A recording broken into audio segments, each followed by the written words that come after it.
हरिओम. अवधूत चिंतन श्री गुरुदेव दत्त श्री स्वामी समर्थ. रिलिजियस काकू या आपल्या चॅनलवर तुमचे मनापासून स्वागत करते आणि व्हिडिओला सुरुवात करते. या चॅनलवर तुम्ही नवीन असाल तर लाईक, शेअर आणि सबस्क्राईब करायला विसरू नका. तुमचे एक लाईक आणि सबस्क्राईब आम्हाला पुढे जाण्याचे बळ देते. तर चला व्हिडिओला सुरुवात करूया. उद्या वरुदिनी एकादशी म्हणजे सोमवारी आहे. सोमवारी उपास नाही केला तरी चालेल, पण या झाडाला नक्की स्पर्श करा. नजर बाधा, शत्रू संपेल व उद्याचा दिवस हा साधासुधा दिवस नसून तर तो उद्याचा दिवस म्हणजे पुण्यवान वरुणिधी एकादशी. शास्त्रात असं म्हटलं जाते की वर्षातून एकदाच येते, पण ही जेव्हा येते तेव्हा आपल्या आयुष्यातील दारिद्र्य, वास्तुदोष, दुःख एका रात्रीतून कमी होते. तुम्हाला असं वाटतंय का तुमच्या नशिबाला कोणाची तरी दुष्ट लागली आहे का? आपण एवढी मेहनत करतो पण लक्ष्मी टिकत नाही. घरात सतत अडथळे येतात, एक गोष्ट नीट होत नाही, मुलांची प्रगती थांबली. जर असं होत असेल तर विश्वास ठेवा, आजचा व्हिडिओ हे तुमच्यासाठीच आहे. तुम्ही पाहताय हा निव्वळ योगायोग नाही तर हा साक्षात भगवंताचा एक संकेतच आहे तुमच्यासाठी पाठवलेला. आपण अत्यंत प्रभावी उपाय आपण बघणार आहोत.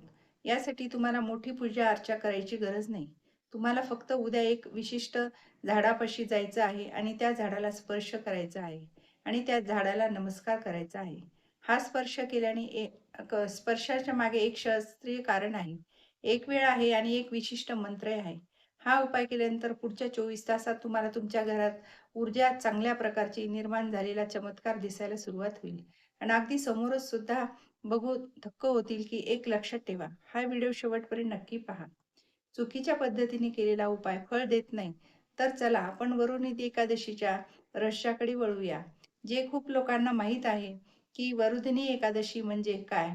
वरुदिनी या शब्दातच अर्थ आहे विरुद्ध, म्हणजेच संरक्षणाचे कवच तयार होते. एकादशी म्हणजे तुमच्या कुटुंबाच्या भोवती निर्माण होणारे सुरक्षा कवच आहे. याने याने म्हणजे कोणीच काही करू शकत नाही. या वरुदिनी एकादशीच्या एका दिवसाच्या शुद्ध भक्तीने आणि छोट्याशा कृतीने प्राप्त होऊ शकतं. पण कधी आपण विचार केला का? आपण एवढे उपास करतो, पूजा करतो, तरी पण आपले अडथळे येतातच. त्याचं कारण काय आहे? आपले अडथळे का बरं संपत नाही? तर त्याचं कारण म्हणजे एकच दडलेलं आहे, की ते उद्याच्या एका वेळेमध्ये सूर्योदयापूर्वी ही ब्रह्ममुहूर्ताची वेळ आणि तिन्ही सांजेची वेळ, या 2 वेळेच्या दरम्यान ब्रह्मांडातील काही सात्विक शक्ती अत्यंत जागृत असतात. याच काळात आपल्याला संवाद साधत असतात. आपण दिवा लावत असतो. देव आपल्या दारातच उभा असतो. त्यांना आपण ओळखायला विसरतो. उद्याच्या दिवशीही आपल्याला सभोवतालचा विशिष्ट झाडाला स्पर्श करायचा आहे. म्हणजेच प्रत्यक्ष वैकुंठाच्या उंबऱ्याला स्पर्श करायचा होय. हे कोणते झाड आहे? उद्या वरुदिनी एकादशीच्या मुहूर्तावर दुपारी 12च्या सुमारास एक अत्यंत प्रभावशाली उपाय करायचा आहे. एक कलश तयार करायचा आहे. त्या कलशात तुळशीचे पाणी 2 अर्पण करायचे आहे. कलश तुम्ही देवासमोर ठेवायचा आहे व तो कलश दिवसभर तसेच ठेवा आणि दुसऱ्या दिवशी त्यातले पाणी आपल्या घरात शिंपडायचे, घराच्या दारात शिंपडायचे, उंबऱ्यावर शिंपडायचे. याने घरातील इडापिडा निघून जाते आणि नकारात्मक ऊर्जा निघून जाते.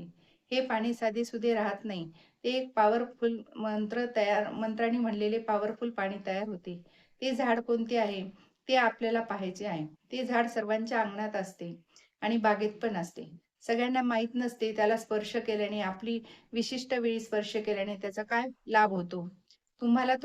म्हणजे शमीच्या झाडाजवळ जायचे आहे किंवा बेलाच्या झाडाजवळ जायचे आहे.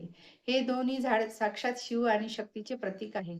जर तुम्ही हे झाड तुमच्या घराजवळ नसेल तर त्याची काळजीही करू नका. तुमच्याकडे तुळस आहे. ती एक लक्ष्मीच आहे. ती एकादशीला जागृत असते. त्या झाडाला तुम्ही गेल्यानंतर त्या झाडाला स्पर्श करावा व नमस्कार करावा. नंतर तुमचे दोन्हीही तळवे त्या झाडाला स्पर्श करायची. ओम नमो भगवते वासुदेवाय हा 11 वेळा मंत्र म्हणायचा आहे. आणि गाईला पोळी द्यायची आहे. त्या पोळीवर थोडासा गूळ, तूप टाकून ते गाईला नैवेद्य अर्पण करायचं आहे. आपल्याला कामधेनू प्रसन्न होते. आणि एक गोष्ट उद्या म्हणजे वरुदिनी एकादशीला कोणाकडूनही कर्ज घेऊ नका. कोणाला देऊ पण नका. सोमवारची वरुदिनी एकादशी ही दुर्मिळ आहे. या दिवशी तुम्ही पूजापाठ जेवढे कराल तेवढे तुम्हाला फळ अधिक पटीने मिळेल. तर तो एक छोटा मंत्र ओम नमो भगवते वासुदेवाय आणि स्पर्श करा. तुम्हाला आयुष्य बदलण्यासाठी खूप प्रभावी ही म्हणजे उपाय आहे. त्यामुळे हे उपाय करून बघा. तुमच्या आलेला अनुभव आम्हाला शेअर करा. ओम कृष्णाय वासुदेवाय हरे न परमात्मने प्रणतक्लेशनाशाय गोविंदाय नमो नमः. माझा जर व्हिडिओ तुम्हाला आवडल्यास लाईक, शेअर आणि सबस्क्राईब करायला विसरू नका.